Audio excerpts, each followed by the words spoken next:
Hello दोस्तों, कैसे हो आप लोग। राज ब्राइट स्टिचिंग में तहे दिल से आपका स्वागत है। आज फिर एक नई कहानी के साथ मैं आया हूँ। कहानी सुनाता हूँ माहौल के ऊपर। अब माहौल जैसा होता है इंसान वैसा बनता है। अब जैसे घर में जैसा माहौल होता है, इंसान की जैसी परवरिश होती है वैसा ही इंसान बनता है।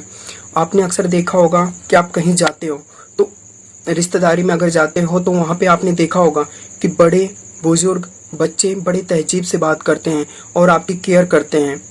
आपको बहुत अच्छा लगता है। कभी कभी आपने देखा होगा किसी और रिश्तेदारी में आप गए हैं तो वहाँ पे एकदम ऐसा माहौल बना के रखा होता है कि जैसे उन्हें तुम्हारी चिंता ही नहीं है, अपनी ही बातें उनकी नहीं खत्म होती, लड़ाई झगड़े उनके खत्म ही नहीं होते। तो इसीलिए मैं बात करता हूँ अच्छे संस्कार और परवरिश की, कि जैसा माहौल होता है वैसा इंसान बनता है।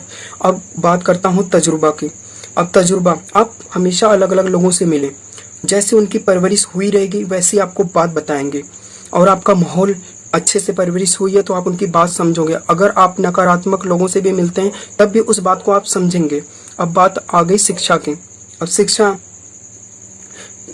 का एक उसका भी माहौल है।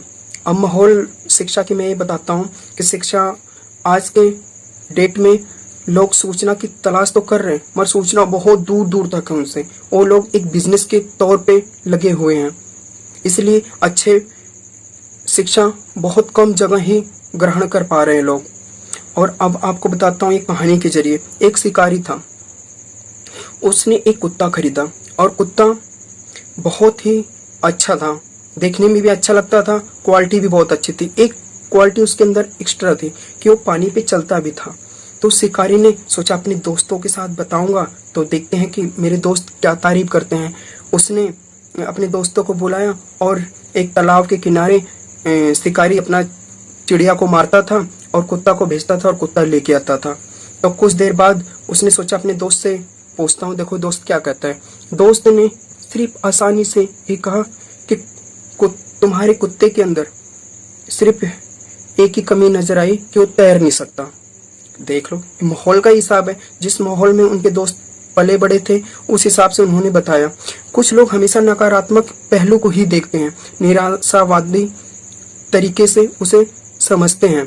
हमेशा उनके लक्षण यही होते हैं कि हमेशा उल्टा ही सोचते हैं। जिस बारे में हम बात करते हैं उसका भी वो दूसरा ही पहलू निकालते हैं। सकारात्मक अगर उनकी परवरिश हुई रहती है तो सकारात्मक निकालते हैं, अगर नकारात्मक परवरिश हुई होती है तो नकारात्मक निकालते हैं। मैं अपनी कहानी के माध्यम से यही समझा है। आप इसे क्या समझे हैं आप कमेंट बॉक्स में बता सकते हैं। अगर मेरी कहानी अच्छी लगी हो तो नेक्स्ट कहानी के लिए आप कमेंट कर सकते हैं। आप मेरे चैनल को लाइक करिए, कमेंट करिए, शेयर कर दीजिए और सब्सक्राइब कर दीजिए और बेल आइकन का बटन भी दबा दीजिए, क्योंकि इसके वजह से जो मेरी नेक्स्ट वीडियो आएगी वो आपके स्क्रीन पे शो करेगी। Thank you so much. God bless you.